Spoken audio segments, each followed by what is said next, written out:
Welcome to my YouTube channel K education hub. I hope आप घर पे रह के अच्छे से अपनी पढ़ाई कर रहे होंगे। अभी तक के लेक्चर्स में हमने 3.2 एक्सरसाइज के हमने 3 सम किए हैं। चलिए आज हमारा क्वेश्चन नंबर 4 देख लेते हैं। और क्वेश्चन नंबर 4 के अंदर आपको सेम वही अभी तक के जो 3 क्वेश्चन हमने किए थे बिल्कुल वैसी ही बात बोली है, सिर्फ एक जो छोटा सा डिफरेंस है वो देख लेते हैं कि क्या डिफरेंस है। तो अभी तक के 3 क्वेश्चंस हमने किए थे, उसमें हमसे पूछा गया था कि ये कंसिस्टेंट है या फिर अनकंसिस्टेंट है। ओके, फोर्थ क्वेश्चन में आपको क्या दिखाना है, यहाँ पे हमें फाइंड भी करना है कि ये जो हमारे पास इक्वेशंस दी हुई हैं वो कंसिस्टेंट हैं या इनकंसिस्टेंट हैं। अगर वो इनकंसिस्टेंट हैं तो हमारा वहाँ पे हम उसको ड्रॉप कर देंगे, तो उसके आगे हमारे पास कोई सॉल्यूशन नहीं आएंगे। लेकिन अगर हमारा जो ये इक्वेशंस आई हैं अगर ये हमारे पास कंसिस्टेंट आ जाती है तो हमें उसका आगे सॉल्यूशन करके दिखाना है, वो भी ग्राफिकली। ठीक है, तो चलिए उसको देखते हैं कैसे हम करेंगे। हमारे पास यहाँ पे फोर्थ क्वेश्चन में जो इक्वेशन दी हुई है, फर्स्ट है x + y = 5 and 2x + 2y = 10। हम क्या करते हैं, सबसे पहले हम इनको इक्वेशन नंबर 1 और इक्वेशन नंबर 2 मान लेते हैं। ठीक है, तो हम यहाँ पे क्या लिखेंगे, हेयर हमें क्या रिप्रेजेंट करना है, सबसे पहले ये देखना है कि ये कंसिस्टेंट है या फिर इनकंसिस्टेंट है। तो उसके लिए हमें क्या करना होगा, a1/a2। देखिए यहाँ पे a1/a2 में क्या है हमारे पास, वह है 1/2। सेकंड है b1/b2, तो यहाँ पे b1/b2 हमारे पास क्या है, सेम वही 1/2। फिर नेक्स्ट देखते हैं हमारे पास c1/c2। c1/c2 हमारे पास यहाँ पे कितना है, 5/10। जब हमारे पास ये 5/10 है, इसको जब हम कट करेंगे तो हमारे पास जो आंसर है वो कितना आएगा, 1/2 आ जाएगा। ओके, तो यहाँ से हमें क्या चीज़ कॉमन देखने को मिल रही है, जो हमारा a1/a2 है वो इज इक्वल टू है किसके, b1/b2 के, और वो इक्वल है किस चीज़ के, c1/c2 के। ओके, जब हमें पता चल गया है ये तीनों ही टर्म जो है वो क्या है, आपस में इक्वल हैं, तो हम यहाँ से हम इसको क्या बोल सकते हैं, pair of linear equations are consistent. Okay, ये हमारे पास क्या आ गई, देखिए हमारे पास इनका सॉल्यूशन हमें मिल गया है, तो ये हमारी क्या हो गई, कंसिस्टेंट हो गई। नेक्स्ट अब हमें क्वेश्चन की डिमांड क्या थी कि अगर कंसिस्टेंट होगा तो हमें इसे ग्राफिकली रिप्रेजेंट करना होगा। और अभी तक के प्रीवियस चैप्टर्स में आपने देखा होगा जब ग्राफिकली की बात आती है तो उसके लिए हमें क्या होता है, जो हमारे पास वेरिएबल्स दिए होते हैं x और y, हमें उनकी वैल्यू जो है वो पता होनी चाहिए, तभी हम ग्राफ में उसको रिप्रेजेंट कर पाएंगे। नेक्स्ट देखिए हम यहाँ पे क्या लिखेंगे इसको। यहाँ पे जो मैंने फर्स्ट और सेकंड इक्वेशन ली थी तो उसी के अकॉर्डिंग हम यहाँ पे लिखेंगे, from equation first we get, ये सब आपको लिखना पड़ेगा। यहाँ पे देखिए हमारे पास क्या है, x + y हमारे पास कितना दिया, इन्होंने 5 दिया है। यहाँ से हम किस चीज़ की वैल्यू निकाल लेते हैं, यहाँ से हम x की वैल्यू जो है वो निकाल लेते हैं। x की वैल्यू कितनी आएगी, 5। ये उधर हमारा जाएगा तो किस चीज़ का हो जाएगा, माइनस का, तो x = 5 - y, ये हमारे पास यहाँ पे x की वैल्यू आ गई है। x की वैल्यू जब आ गई है हमारे पास तो हमें क्या करना होगा, एक बॉक्स बनाना होगा, जो अभी तक के प्रीवियस एक्सरसाइज में हम करते हुए आए हैं। और अगर आपने वो वीडियोस नहीं देखी हैं तो मैं डिस्क्रिप्शन बॉक्स में मेरी सारी एक्सरसाइज के सारे चैप्टर्स के जो अभी तक के हुए हैं सबके लिंक्स मैंने डाल दिए हैं, आप वहाँ से जाके उनको चेक कर सकते हैं और अपने जो डाउट्स है वो क्लियर कर सकते हैं। यहाँ पे x और y की हमने वैल्यू देखनी है। देखिए x का यहाँ पे हमें यहाँ पे अगर हम y की कोई भी वैल्यू रखेंगे तो हमें x की वैल्यू जो है वो मिल जाएगी। अगर हम y की वैल्यू 1 रखते हैं तो यहाँ पे हमें x की वैल्यू कितनी मिलेगी, 4। ऐसे ही हम यहाँ पे अगर 2 रखते हैं तो हमें इसकी वैल्यू कितनी मिलेगी, y की वैल्यू अगर 2 रखते हैं तो x की वैल्यू हमें कितनी मिलेगी, 3।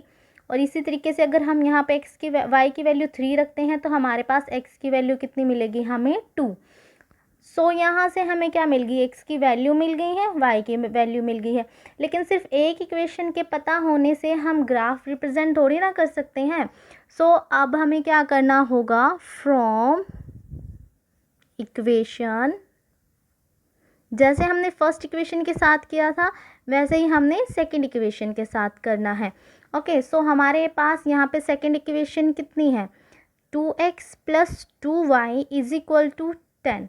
ओके, सो यहाँ पे देखिए हमने यहाँ पे x की वैल्यू फाइंड करी थी, तो यहाँ से हम क्या करेंगे, y की वैल्यू निकाल सकते हैं या आप x की वैल्यू निकाल सकते हैं। तो यहाँ पे ऐसा कोई चक्कर नहीं है कि आपको y की वैल्यू निकालनी है, x की वैल्यू निकालनी है, आप किसी की भी वैल्यू यहाँ से निकाल सकते हैं, बशर्ते आपको दोनों में ग्राफ, तो फिर भी आपको वैल्यू जो है वो निकालनी पड़ेगी दोनों की। तो यहाँ से भी जो है मैं 2x की वैल्यू निकाल लेती हूँ। 2x की वैल्यू कितनी आएगी, -2y, और यहाँ से x की वैल्यू कितनी आ जाएगी, tan -2y डिवाइड में कितना आ जाएगा, 2, क्योंकि यहाँ पे मल्टीप्लाई में। नेक्स्ट हमें बिल्कुल इसी तरीके से हमने यहाँ पे क्या किया, x की वैल्यू हमारे पास आ गई है।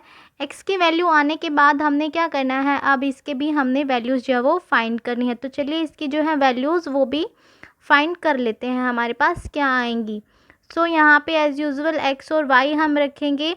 यहाँ पे जैसे हमने यहाँ पे y की वैल्यू रखी थी, हमें x की वैल्यूज़ मिल गई थी, उसी तरीके से हमने यहाँ पे y की वैल्यू रखेंगे और हमें x की जो वैल्यूज़ हैं वो हमें मिल जाएंगी। तो हम यहाँ पे सबसे पहले सेम एज़ इट इज़ 1 रख के देखते हैं। सो जब हम यहाँ पे 1 रखेंगे तो 2 आएगा, 10 में से 1 जाएगा, 2 जाएगा, 8 और 2 से फिर ये कट जाएगा, कितना आएगा, 4 आएगा हमारे पास। सेम इसी तरीके से जब हम वैल्यूज़ रखते जाएंगे तो हमारे पास कुछ इस तरीके की हमें हमारी वैल्यूज़ जो है वो मिल जाएंगी। ओके, सो हमारे पास यहाँ पे इक्वेशन फर्स्ट से हमें ये वैल्यूज़ मिली हैं, इक्वेशन 2 से हमें ये वैल्यूज़ मिली हैं।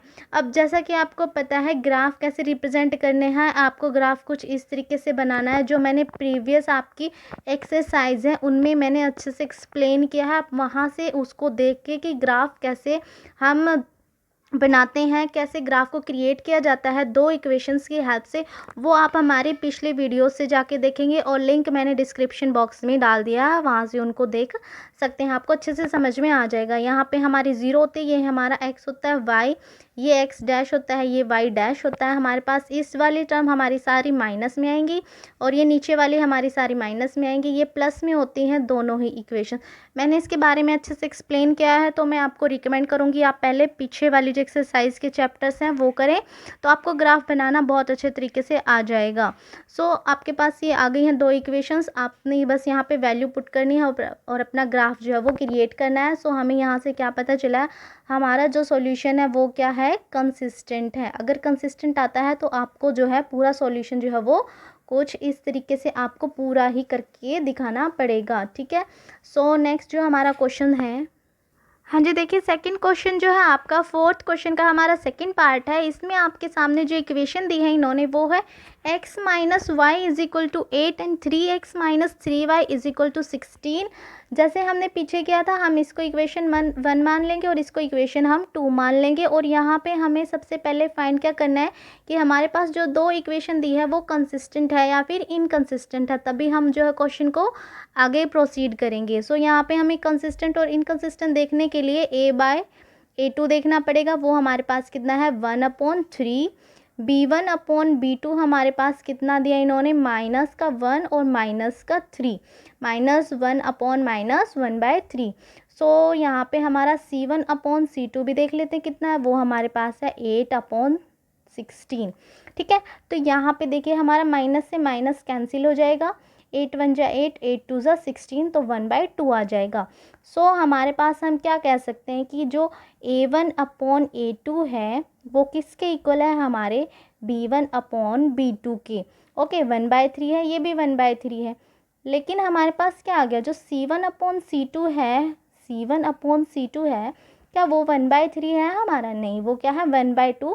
सो जो ये इक्वल का निशान है यहाँ पे हम इसको कैंसिल कर देंगे कि जो हमारा b1/b2 है वो किसके इक्वल नहीं है, c1/c2 के इक्वल नहीं है। सो हम यहाँ से क्या कह सकते हैं, so the pair of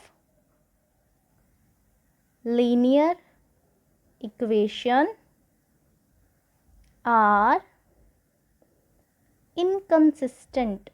okay, हम इसको क्या बोलेंगे, ये क्या है, अनकंसिस्टेंट। तो यहाँ पे हमारा क्या हो गया, ये सॉल्व हो गया क्वेश्चन। तो देखिए यहाँ पे जब हमारा इनकंसिस्टेंट आ गया है तो हमें इसके सॉल्यूशंस कैसे रेडी करेंगे, वो रेडी करना हमारे लिए पॉसिबल नहीं है। तो ये हमारा सम क्या है, यहीं पे फिनिश हो जाता है। इसी तरीके से आपका थर्ड सम है और इसी तरीके से आपका फोर्थ सम है, ठीक है, वो आप खुद करके देखेंगे।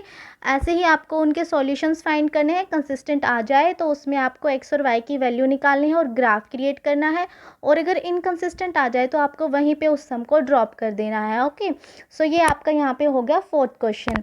होप आपको वीडियो अच्छी लगी होगी, और अच्छी लगे तो चैनल को सब्सक्राइब भी ज़रूर कर देना और वीडियो को शेयर भी करें, क्योंकि एग्ज़ाम आने वाले हैं। तो आप जैसे ही कुछ बच्चों की हेल्प हो जाएगी शेयरिंग से, तो इसको वीडियो को ज़रूर शेयर करना और सब्सक्राइब और लाइक भी कर देना अगर आप मेरे चैनल पे न्यू है तो। और स्टडी करते रहिए, एग्ज़ाम आपके आने वाले हैं। Thank you so much.